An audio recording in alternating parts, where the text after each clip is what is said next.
I'd like to call this meeting to order. Welcome to the Bloomington Rotary Club's weekly celebration of service for July 21st, 2020. I'm your current president, Ashley Sullivan. Thank you so much for being here. I'd like to introduce Sarah Laughlin, who's offering our reflection, but I don't see her, so I want to make sure she's here. I'm here, Ashley. Okay. Great. And Sarah, I'm going to give you, do you want to share a screen? Is that you want to? Yes, I do. Okay, all over to you. Thank you.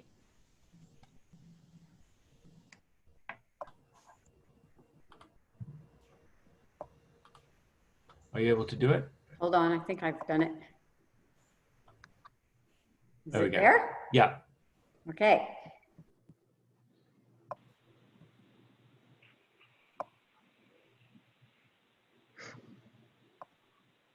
Well, Ashley asked me to give a reflection today about John Lewis, who, oops, here's Tina Pearson waiting to be admitted, who passed away last week, as I'm sure you all know. Sally Gaskell and I had the distinct privilege of co-chairing the Friends of the Library's Power of Words event in 2015. And John Lewis and his two co-authors were the speakers for that event. But it all started for John Lewis when he was a teenager, and he in rural Alabama, and he came across this comic book, Martin Luther King and the Montgomery Story, which told the story of, you know, the early civil rights efforts by Martin Luther King, and made John Lewis write Martin Luther King a letter. His parents had told him not to get in trouble, to stay out of trouble. And he decided after reading this comic book that he wanted to take action.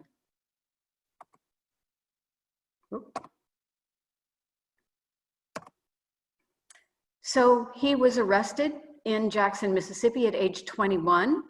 After he had gone through nonviolence training and come up with the idea of nonviolent direct action. That was the strategy followed by the young people in the South who were trying to improve their condition.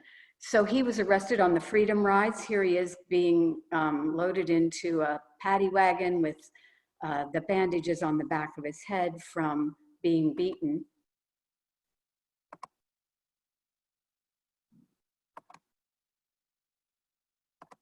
I don't know how to just advance it.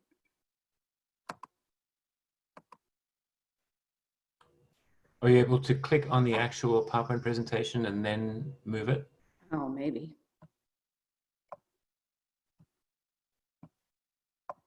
There we go. Oops, I went to, that's fine. The next slide was of him also protesting. But in March '65, a long line of Negro marchers, by this time he was president of the the Nonviolent Coordinating Committee, and he led the walk across the bridge in Selma. That's him in the beige trench coat there. Just a few minutes before the state police bludgeoned him and he sustained a fractured skull. Here he is, just a few weeks ago, joining the Black Lives Matter protest in Washington, D.C. And of course, you know that in between that, he served as a congressman for more than 30 years from Georgia, and he won the Presidential Medal of Freedom, and he was instrumental in creating the African American Museum in Washington. Here he is being presented with the Presidential Medal of Freedom by President Barack Obama in February 2011.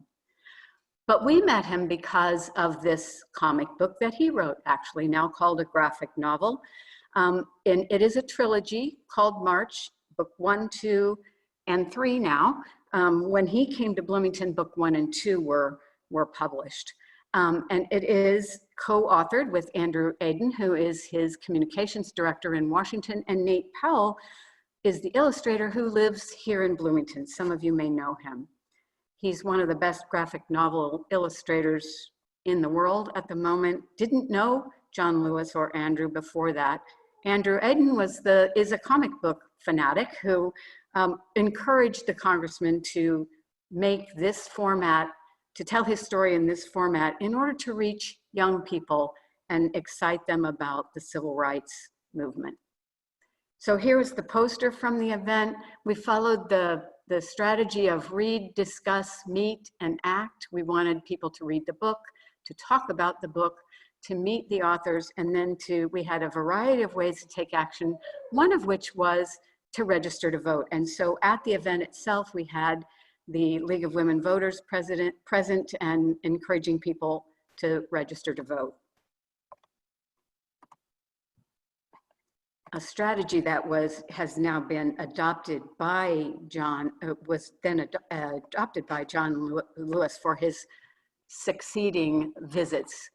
Here's Beverly Callender Anderson getting ready to introduce Lee Hamilton, and to her left is the Union Board representative. We moved the event to the IU auditorium because it was too big to fit in the Buzzkirk-Chumley, and these students were very involved and really learned a lot, I think, about event planning and also about the civil rights movement. Here's John on the stage, encouraging people to get in trouble, good trouble, necessary trouble, and Andrew and Nate standing by to give their parts of the talk. And this is my favorite picture of the event. This is John Lewis and Nate and Andrew in the green room before the event, meeting with Lee Hamilton. Lee and John had been very good friends in Congress for many, many years, and they were so happy to see each other. So just a closing thought, we were so blessed to have him in Bloomington. I know many of you were able to be there because so many of you contacted me since then and said you were thinking about him and sorely missing him. A quote from him: "Do not get lost in a sea of despair. Do not become bitter or hostile. Be hopeful, be optimistic. Never ever be afraid to make some noise and get in good trouble, necessary trouble. We will find a way to make a way out of no way." Words that I think have great resonance today. Rest in peace, John Lewis, we miss you.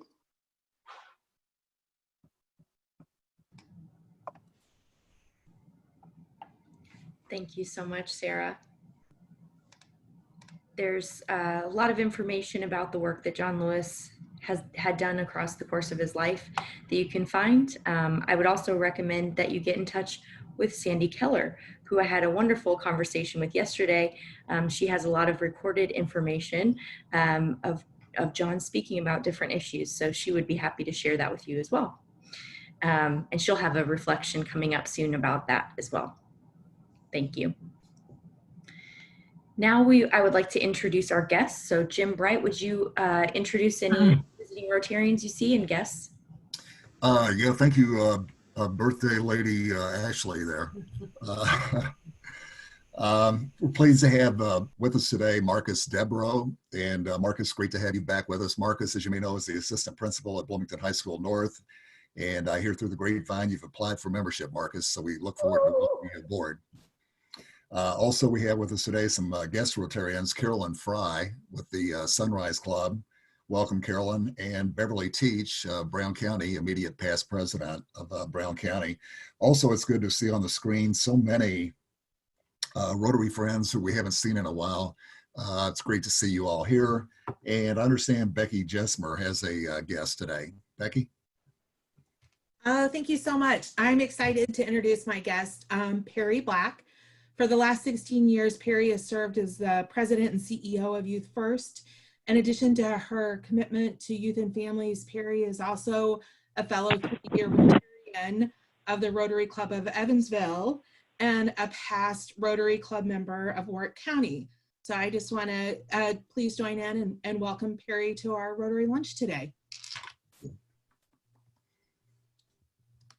And back to you, Ashley. Thank you. Thank you, Becky. Thank you so much and welcome to everyone. So glad to have you here on this beautiful Tuesday. We have some housekeeping items. Thanks again, as always, to our producers, Alon Barker and Michael Shermis. And our roundabout reporter for this week is, again, Bill Perkins. Thank you for capturing these moments for us. We don't have any membership anniversaries today or Rotarians in the news that I could see. If anyone has any updates over the course of the week, please send me an email and they'll be included here in the announcements. We do have an interesting prospect for everyone.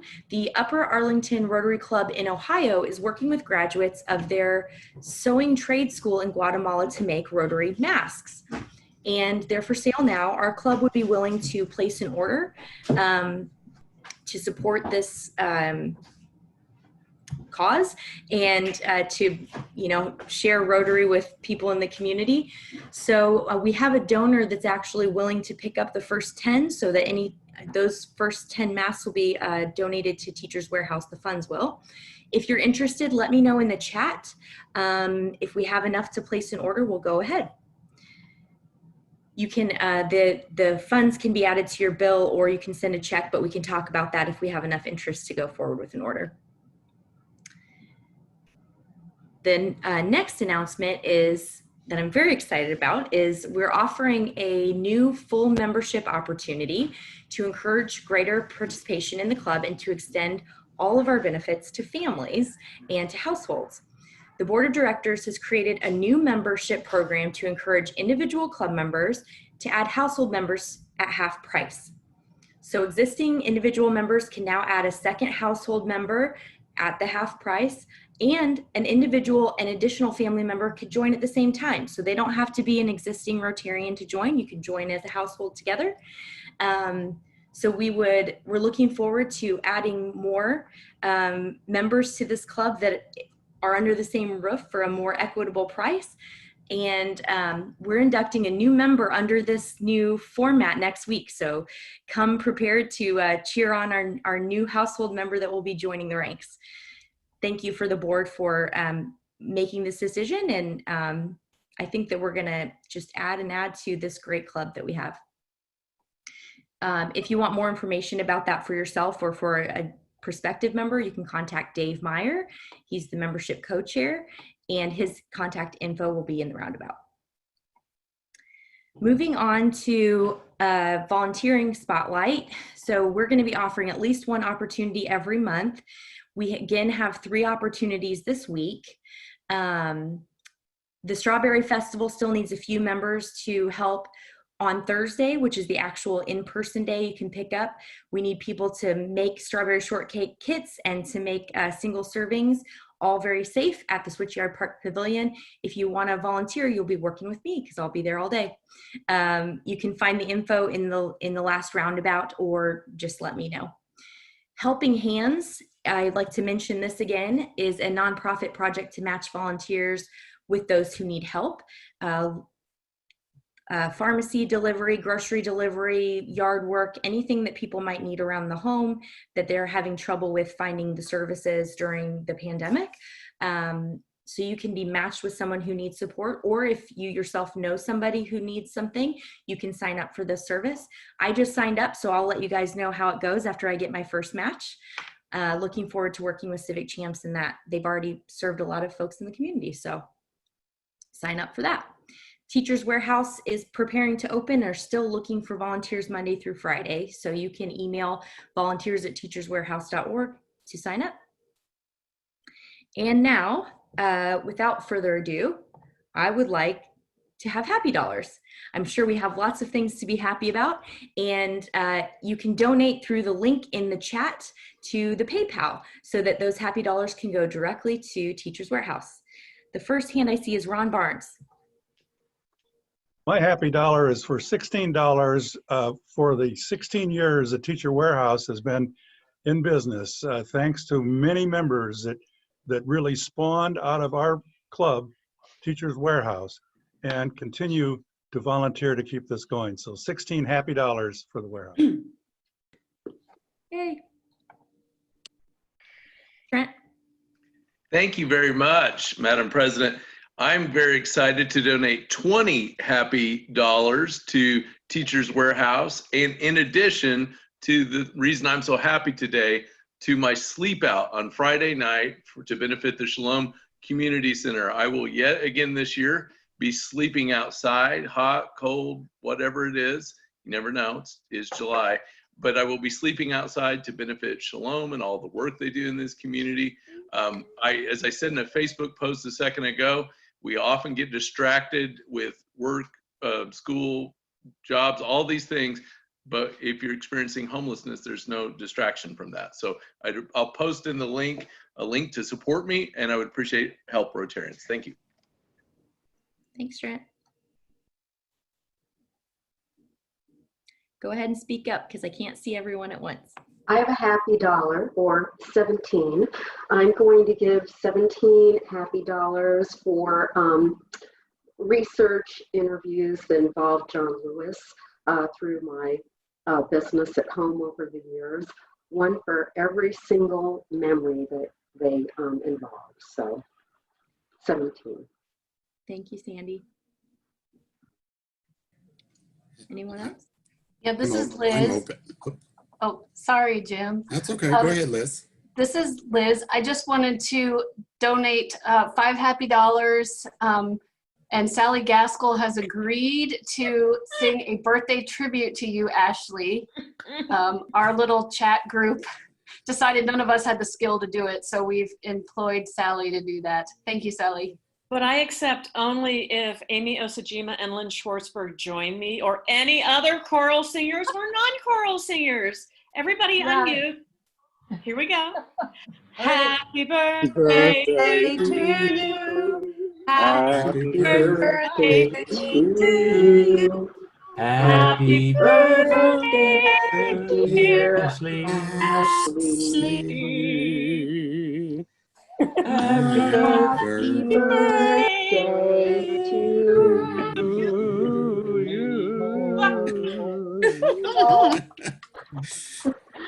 That was so wonderful, and it is forever captured on the recording. So I would like to donate $20 to thank you for that being done. I'll go. This is Mike Baker. I'll give you 20 because I didn't have to sing. You guys, I'm thinking about starting a Rotary choir. It might have to be virtual, but yeah. Just long as Elaine leads it. I'd like to donate $10 or 10 happy dollars. I just think that Teachers Warehouse is so worthy of what we're able to do. But I want to thank Sarah for that wonderful reflection. John Lewis, early on, and I've had a lot of experiences, but he was one of the people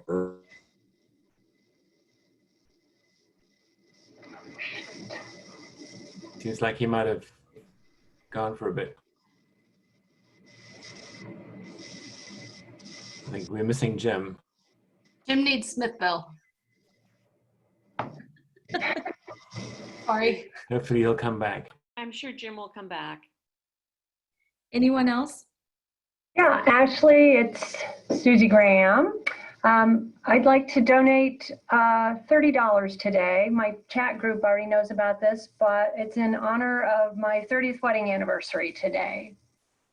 Yay! Congratulations. Congrats. This is Sally. I'd like to donate $20 to Teachers Warehouse to thank Sarah Laughlin for inviting me to be a part of the John Lewis event that we held in 2015. It was one of the highlights of my life, honestly. And, you know, obviously we've all been sad the last few days, but also just always inspired by the man. Thank you, Sarah. Am I back? Yeah, go ahead. I'm so sorry. My wife and I both work at home. You can imagine I won't even mention the internet provider we've got, but we have some issues with that. But what I was saying earlier, I followed John Lewis for a lot of years, and he talked about having skin in the game. And that just simply means to participate, to cause good trouble. So one of my early examples, But one of the real reasons I'd like to donate today is that, and I don't know if many of you know this, John Lewis happens to be my fraternity brother, or our fraternity brothers. We're members of Phi Beta Sigma, and that is a historically Black fraternity, and part of the historically Black fraternity and sorority group we call the Panhellenic Council.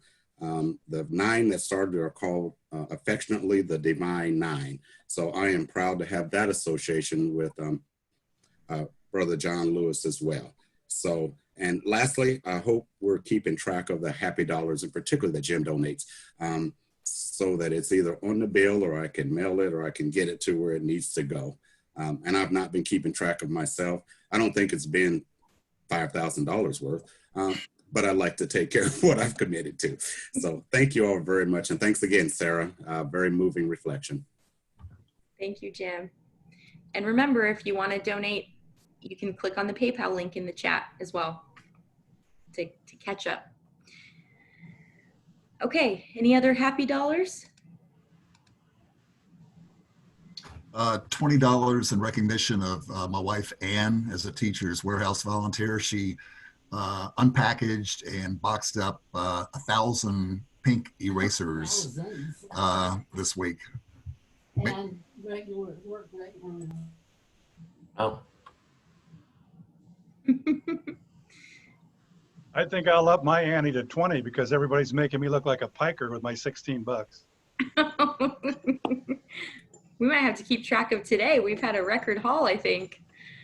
Thank you everyone for supporting the Teacher's Warehouse, and we all know how important the work is there. So what we can give is very important. And I don't know if everybody saw, but Gabe Coleman did a birthday fundraiser for the Teacher's Warehouse. It was Gabe, right? Anyone can confirm that? They raised over $3,000. So just for a fun birthday fundraiser. So hurrah. People really support this cause, and it's so worthy. So thank you for continuing to give every week. And bring your checkbook next week. Ashley has allowed me to talk about the supply drive next week. And bring your checkbook. Yes, please do. I saw Marcus Devereaux had his hand raised. Yes, I'd like to match Jim Sims today. That was a very moving presentation by Sarah. Obviously, I don't want to match Jim his last 3 or 4 months of $5,000 donation, but the $10 I will match that today. Thank you, Marcus. Ashley? Yes? This is Kate. I just wanted to say, as a follow-up to Teachers Warehouse, they just finished their practice run yesterday for the COVID-19 process for the Blitz. Went really, really well. Got a few little things to tinker with, but it's very exciting. They're managing to do this safely and in a measured way, and so we can be really, really proud of the folks who are carrying that out at Teachers Warehouse. Thank you so much for the update. That's great. Okay, I think that's all happy dollars today. Thank you everyone for sharing. That's such a highlight of our meetings. Next up, I would like to welcome Jim Shea to introduce our speaker. Thanks, Ashley. I am delighted to welcome back to our Rotary Club, Tina Peterson. Tina is the president and CEO of the Community Foundation of Monroe County. She is also the president and CEO of Regional Opportunities Initiatives, and she collaborates with organizations to advance economic opportunities in an 11-county region around Bloomington. I added up the list of her boards that she's on, and it happens to be 11 boards, which is a little mind-boggling, including Dimension Mill, BEDC, and the Bloomington Chamber. Tina and her husband, wonderful husband, Dan, are parents of 4 young adults. And Tina is one of the people, you meet a few people in life when you remember the first time you met them. And Tina is one of those people for me. I remember the first time I met Tina, and I felt immediately connected to her. And I think that connection you can see in what I just read. The foundation, the Regional Opportunities Initiative, the 11 boards. So I'm not the only one who has felt connected to Tina, and we're lucky to have Tina connecting lots of people around our region. There are movers and shakers in Bloomington, and then there are movers and shakers. And I would put Tina as a mover and shaker. So Tina, thanks for making time today, and let's give her a nice Rotary welcome. Well, thank you, Jim. I really appreciate that introduction. In fact, maybe that's the nicest introduction I've ever received, although I don't think there's any way I can possibly live up to that. But thank you. I'm really grateful to be here today, and thank you for making it happen. I know we've been trying to find a date for a while, and I'm just thrilled that this one worked. You know, the Community Foundation is really proud to be part of Rotary and to have joined the Bloomington Rotary Club as one of its first organizational members. So thanks for letting us be part of the family, so to speak. I appreciate the opportunity as well to talk about the Community Foundation. It's an organization I've been with now for 9 years after spending 10 years at the Public School Foundation at Monroe County Schools previously. Today, I really want to start by telling you something that may seem obvious, but you know, if you know one community foundation, you know one community foundation, right? While there are many similarities between the 700 community foundations in the United States, and especially the 94 in Indiana, no two are really alike. By their very nature, community foundations are reflective of the communities they serve. The Community Foundation in Bloomington and Monroe County has a story to tell, one that's 30 years old now, but it's not really our own story, so to speak. Rather, it's a story that's been written by, shaped by really the many different individuals, families, and organizations who have gifted funds to the community foundations over the years. Thank you for the slide. It's no surprise that by looking at the Community Foundation, you can really begin to understand the story of our community and those who very passionately support it. Next slide, please. So I thought today we might look at the Community Foundation and see what it does tell us about our community. First and foremost, we are very generous and we care deeply about others. 252 unique funds have been created at the Community Foundation by 5,706 donors over the last 30 years, just to be exact. Each of these funds was established for a very particular purpose and with specific intent for how the community should benefit. The vast majority of these gifts over the years have come from individuals and their families, people just like you and me. However, our elected, civic, and corporate leaders in Monroe County also believe in the integral role that charity can play in a community. They are personally and professionally and civically generous. Former mayors Mark Cruzan and Allison established funds at the Community Foundation. John Fernandez served on the board. Mayor Hamilton currently works with us to advance strategies for innovative charitable capital. Vi Simpson, former minority leader of the Indiana Senate, serves on our board and is a regular donor and has a charitable fund. And everybody's favorite, Charlotte Zitlow, has always been a good friend to the Community Foundation. Judges Najim and Talaferro both set up funds at the Community Foundation and served on our boards. Iris Kiesling and Joyce Poling, county commissioners, helped establish multiple funds with us, like those for the Community Center, the Community Justice and Mediation Center, the Alexander War Memorial, the History Center, Boys and Girls Club, and so many more. In fact, we manage charitable funds for local government entities. The Monroe County Building Preservation Fund, the Youth Services Bureau Fund, a Housing Trust Fund endowment, the Bloomington Parks and Recreation Fund, a fund for Ellisville Main Street, the Monroe County Access to Recreation Fund for the county. And in addition, our local corporate leaders have a long history of giving too. Cook, Monroe Bank, ONB, Cardon, German American, First Financial, TIS are just a few who have given regularly and have often established funds at the Community Foundation. And no one's quite like Smithville. We've mentioned them a couple of times today, a couple of reasons. They have multiple, I think maybe 4 or 5 funds at the Community Foundation, and make a big gift every year to allow us to increase our impact giving. From IU and Ivy Tech, Lori and Michael McRobbie, Ken Gross-Lewis, our good friend, and Ivy Tech Chancellor Jenny Vaughn, all served on our board and all have funds at the Community Foundation. Leading families like the Browns, the Currys, the Fells, the Barkers, the Wests, and Tishners, names we've always heard, have all worked with the Community Foundation to advance their personal charitable priorities. And Dr. Hadawi, who I know is with us today, he established that very first fund for volunteers in medicine, today HealthNet. And we have to talk about Rotary District Governor Jessica Hain. She's on our board. She's on 2 committees. She chairs one, and she and Brian have a fund, a family fund with the Community Foundation. Looking at the Community Foundation, you can also see what this community values. Next slide, please. We value many things, but 1/4 of all of our granting over the years has gone to support education and learning.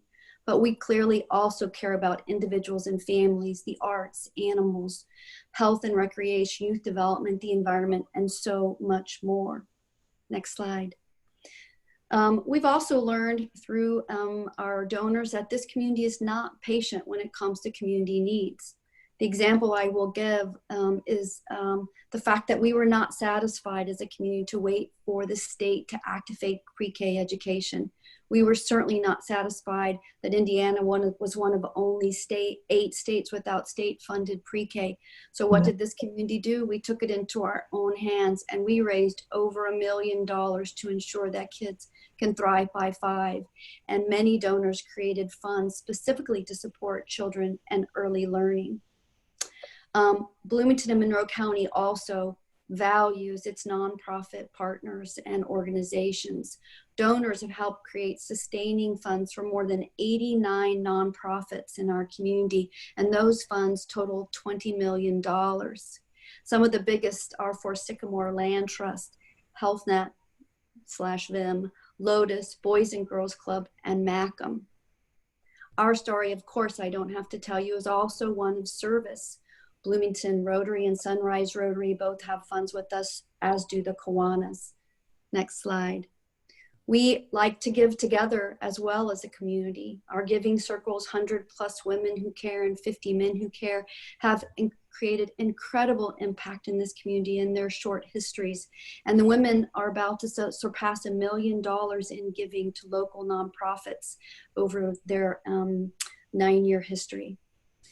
We also care about our communities tomorrow, and we are proud to say that we have $16.4 million committed to the Community Foundation in future gifts from people's planned giving and estates. Next slide. We also really have vision in this community, and one of the ways that you can see that is through the 219 endowed funds that we have created for the benefit of our communities today and tomorrow. These funds, of course, are given to us. We never use those gifts. We invest them, and we use those proceeds as the funds grow to support our community each and every year. However, we also have organizations that ask us to help them with their everyday needs. CASA has an endowment for their current needs. There is a charitable checkbook option that we offer to donors that just want us to help them give to many different organizations. And of course, we help those that are raising money, like those trying to restore the Alexander War Memorial. Further, by looking at the donors to the Community Foundation, we know that this community is one that trusts. They have been increasing their unrestricted giving for years now, and those funds allow us to grant, to be responsive to the community when needed. In the last 2 rounds of what we call Gift 6 and Gift 7, matching dollars provided by the Lilly Endowment, this community helped us raise $4.5 million for impact granting that will be sustained every year forever. And finally, we support innovation as a community, and we'll talk more about that later. So really what I'd like to say is our community has written a story of generosity, of compassion, and of determination through its work. with and its giving to the Community Foundation. And they have given us the ability over the years to pivot and to evolve, to be flexible and responsive to the needs and opportunities in our community. Next slide, please. Traditionally, there are 4 consistent roles for community foundations. Number 1, we support donors by making philanthropy achievable. We support nonprofits in growing their capacity to fulfill their mission through financial support, fund management, and technical assistance, like our work with the Nonprofit Alliance, a partnership with the Community Foundation United Way and the City of Bloomington. We make grants to address pressing needs and compelling opportunities through flexible funds and distributions from our many funds. And we provide leadership. Our role and the expectation is that we can convene and catalyze around timely issues of community relevance, often serving as a caring but neutral convener, like the role we played last year in helping the community create a quality of place and workforce attraction plan. Next slide. Consistently, since our very beginning, the Community Foundation has supported Monroe County through thoughtful, aligned grant making. We, in fact, have awarded over $30 million in grants to over 400 organizations since 1990 when we first began. Next slide. We do this through competitive grant making, grants from donor advised funds, from direct distributions from agencies and designated funds, and through proactive grants directed to meet emerging needs and opportunities as they arise. Next slide.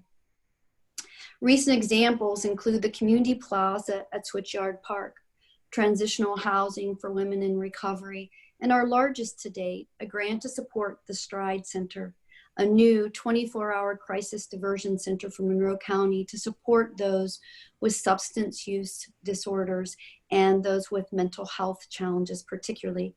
The ribbon cutting was just yesterday, and this center will be a game changer when it opens in August, a game changer for our community, but especially for those experiencing difficulty in their lives.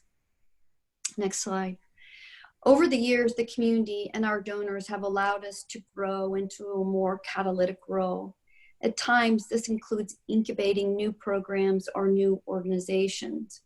Years ago, actually right before I started at the Community Foundation and United Way worked together to establish an early learning coalition in Monroe County. Today, the program that grew out of that work, Monroe Smart Start, is housed within the Community Foundation and is now one of the most comprehensive community efforts in the state to increase access to early learning, to improve the quality of early learning sites, to empower parents to support their early learners, and to grow the early learning workforce, a big challenge for us. Recently, Monroe Smart Start has been active in COVID-19 to support parents and employers in finding safe sites for childcare during the pandemic.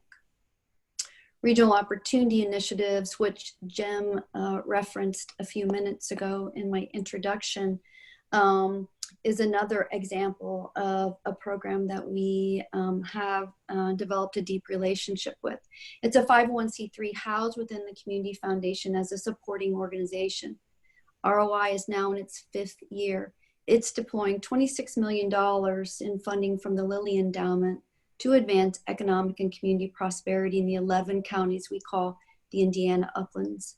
We do this by focusing on the possibilities that advanced manufacturing, life sciences, and defense bring to this region, and through a host of programs to advance innovation and education, to create a STEM ecosystem, to address housing and broadband and quality of place, among other things. In June, ROI committed $1.6 million to Monroe County and RBB schools to implement programs that will ensure their students are engaged in learning that prepares them for the jobs of tomorrow right here in our region. We need to keep more of our folks right here at home. CDFI Friendly Bloomington is a new nonprofit currently being incubated by the Community Foundation.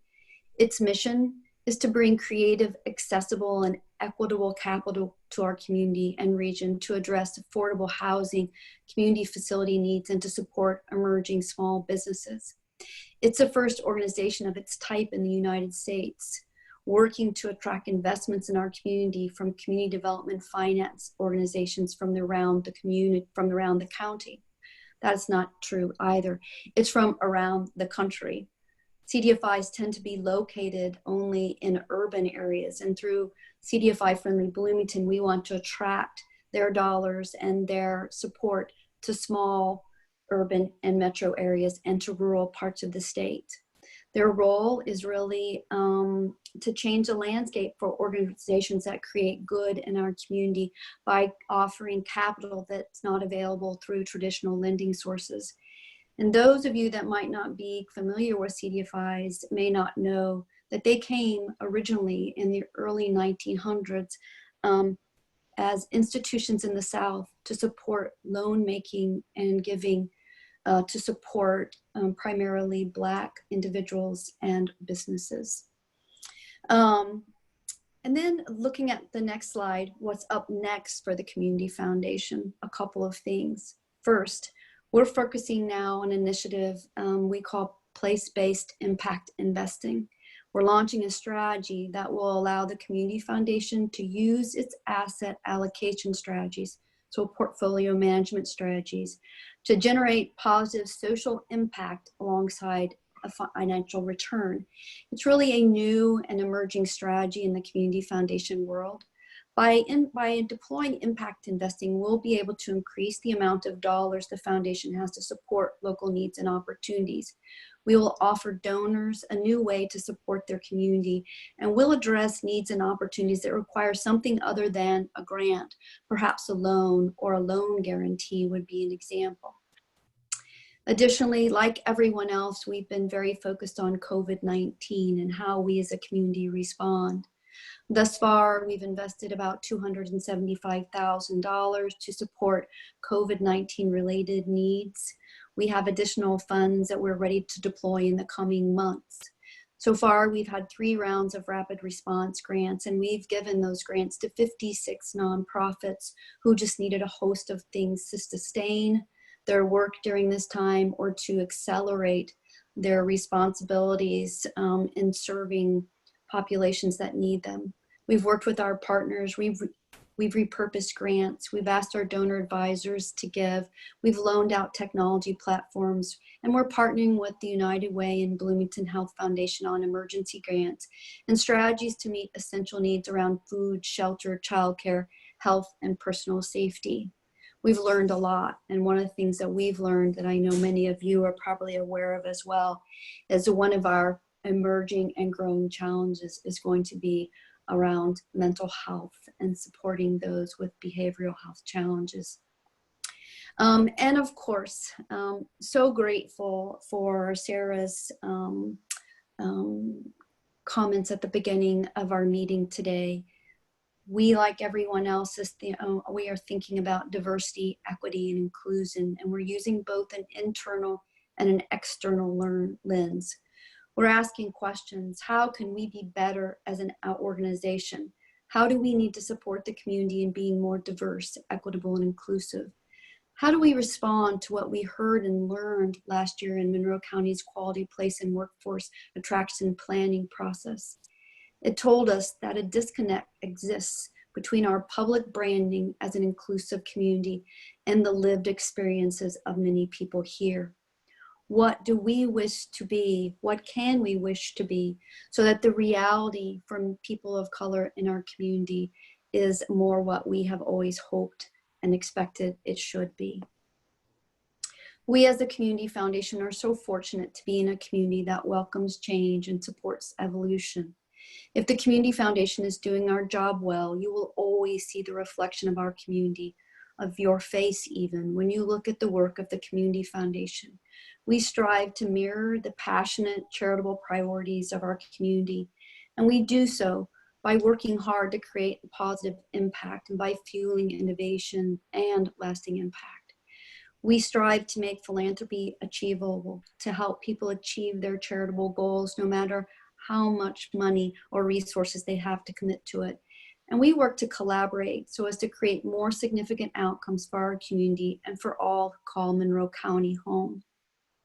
I want to thank everybody today for allowing us to be with you to share this story. And I want to thank you for all the good that you create here at home and beyond in Monroe County. Thank you so much, Tina. Wonderful presentation. I'm sure there's so much to share that we don't have time to touch on today. In honor of your presentation today, we'll be giving a donation to Teachers Warehouse. And if you would have a few moments to stay after to answer any additional questions after we close the meeting, are you able to do that? I am. Thanks. So we'll open up to questions now.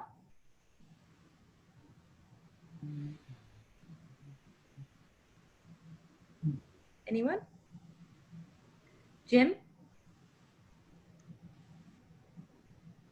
Okay, let me unmute and hope my internet holds up. Hi, Tina. Thank you for that presentation. Jim. How are you? I'm good. How are you? I'm good. You talked about CDFI Friendly, which is a new financial concept, bringing equity and inclusion, I think. And it's a long process, needing the investors, some investment from the community, and someone to nurture it so that it could bear fruit later on. And I don't think many people knew that it started, as you mentioned, in the early 1990s down in the South in order to bring equity, financial equity to mainly Black and brown communities. So not so much a question, but I just want to commend you and all the work that we've been doing, and particularly through this pandemic with all the other organizations. Another thing that makes me proud to live in a town like Bloomington. So thank you. I guess that was a question somewhere in there, huh? Thank you. Thank you for being here today. We appreciate it.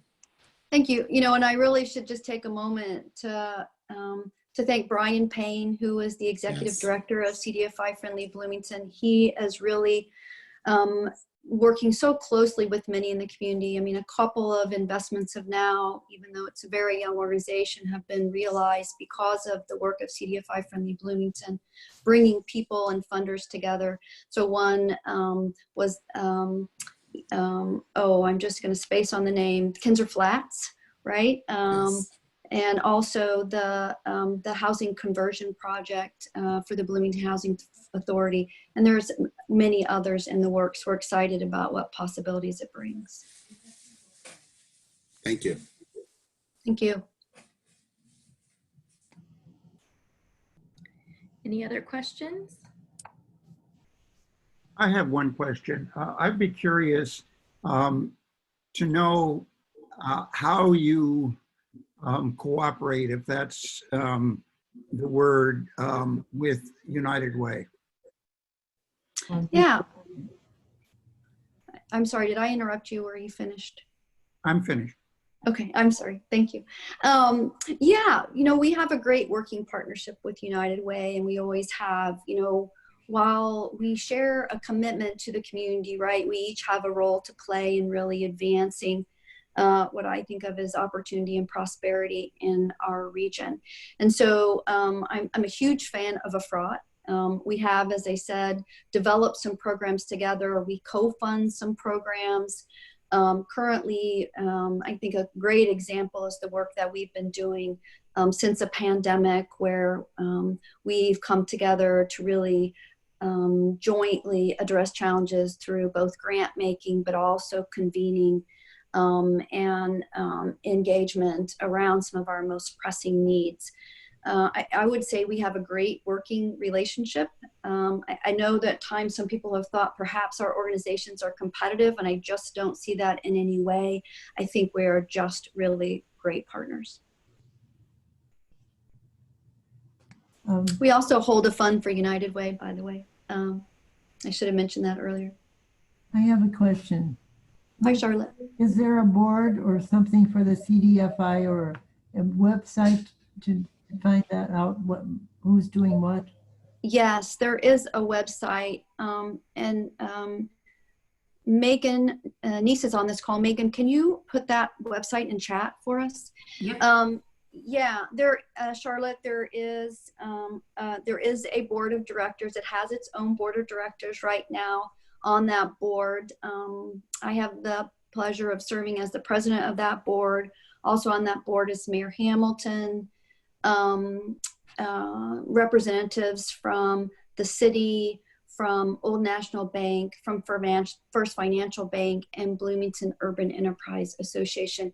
And all of those organizations in one way or another have committed funds to stand up the organization and to make loan dollars available as needed to complement what CDFIs are doing in our community. And so we are a growing organization, but certainly in the startup phase. Yeah, it's interesting. Thank you. Thank you, Charlotte. Any other questions?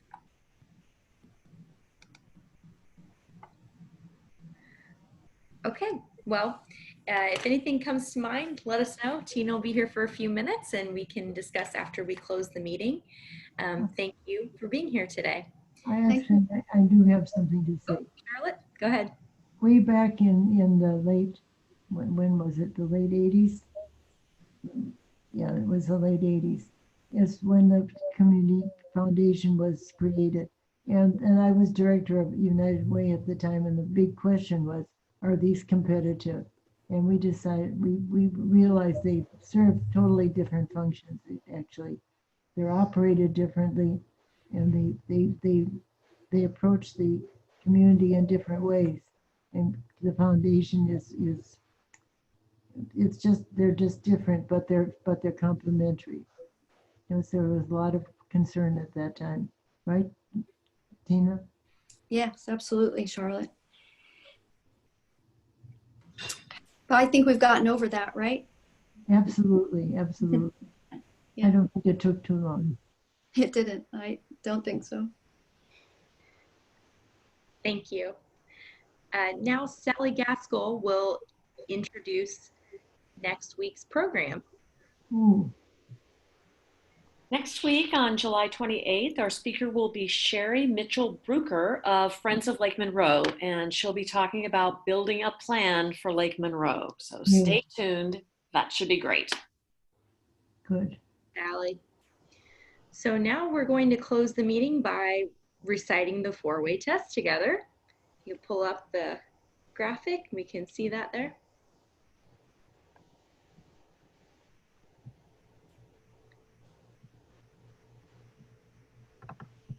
One second here, sorry. That's fine.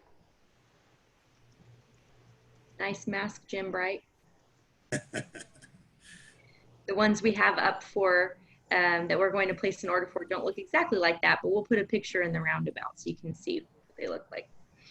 Okay, the four-way test. Of the Things we think, say, and do. First, is it the truth? Second, is it fair to all concerned?